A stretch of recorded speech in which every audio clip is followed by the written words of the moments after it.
প্রায়ই শোনা যায় ছাত্র ভর্তিতে অনিয়মের অভিযোগ। মুখে মুখে সেসব অভিযোগ ঘুরে ফিরে বেড়ায় কলেজ ক্যাম্পাসে। সিংহভাগ ক্ষেত্রেই অভিযোগের তীর থাকে ছাত্র সংসদ বা ছাত্র সংগঠনের দিকে। কিন্তু এবার একেবারে কলেজের ভারপ্রাপ্ত অধ্যক্ষের বিরুদ্ধেই অনিয়মের অভিযোগ। বেনজিরভাবে এই অভিযোগ এনেছেন সেই কলেজেরই এক বিভাগীয় প্রধান। ঘটনাটি ঘটেছে উত্তর কলকাতার মনীন্দ্রচন্দ্র কলেজে। অভিযোগ, ভর্তির শর্ত যে নম্বর তাকে উপেক্ষা করে কম নম্বর পাওয়া পড়ুয়াদের ভর্তি করেছেন ভারপ্রাপ্ত অধ্যক্ষ। কলকাতা বিশ্ববিদ্যালয়ের কাছে লিখিত অভিযোগে জানিয়েছেন বিভাগীয় প্রধান, একটা একাডেমিক সাব কমিটি যেটা কিনা স্ট্যাটিউটারি বডি, মানে as per the statute of Calcutta university, সেখানে যেখানে একটা মিটিং হলো সকলের সামনে, সমস্ত অনেকেই মানে বিভাগীয় প্রধানরা ছিলেন সেখানে উপস্থিত, সেখানে একটা মিটিংয়ের রেজলিউশন না হলো, তারপর সেই রেজলিউশনটাকে খারিজ করে হঠাৎ করে আমি ওয়েবসাইটে একটা 50% নম্বর দিয়ে দিলাম, মানে 5% কম নম্বরে আমি ভর্তি করছি, সেটা দুর্নীতি না কি? যার বিরুদ্ধে এত অভিযোগ সেই ভারপ্রাপ্ত অধ্যক্ষ বিবেকানন্দ রায়চৌধুরী ক্যামেরার সামনে মুখ খুলতে চাননি। টেলিফোনে অতিরিক্ত ভর্তির কথা স্বীকার করেও তার দাবি চক্রান্ত হচ্ছে।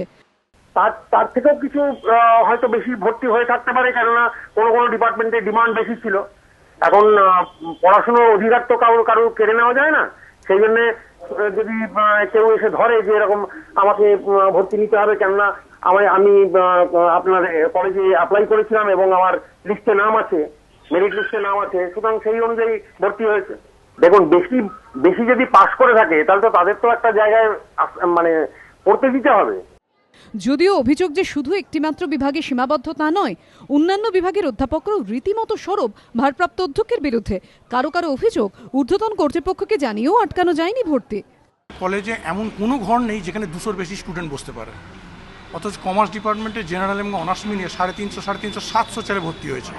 টিচার ইনচার্জ মানে মোহাম্মদ বিন্তুগুলো তো বোধহয় হার মানিয়ে দেবেন, ওনার যা অ্যাক্টিভিটি চলছে কলেজে এখন। VC, pro VC, higher education council, DPI প্রত্যেকে অবগত আছে।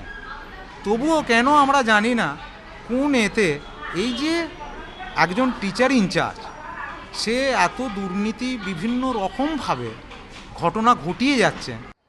অভিযোগ পাওয়ার সত্যতা স্বীকার করে কলকাতা বিশ্ববিদ্যালয় কর্তৃপক্ষ জানিয়েছে বিষয়টি খতিয়ে দেখা হচ্ছে, কিছুদিনের মধ্যেই সমস্যা মিটবে। কিন্তু মনীন্দ্রচন্দ্র কলেজের অন্দরে প্রশ্ন উঠছে, ভারপ্রাপ্ত অধ্যক্ষের বিরুদ্ধে কেনই বা সরব এক বিভাগীয় প্রধান, এমনকি একাধিক অধ্যাপকও? যদি অভিযোগ সত্যি হয় তাহলে যারা ভর্তি হয়েছেন তাদের ভবিষ্যৎ কি হবে? কৃষ্ণেন্দু অধিকারীর রিপোর্ট, এবিপি আনন্দ, কলকাতা।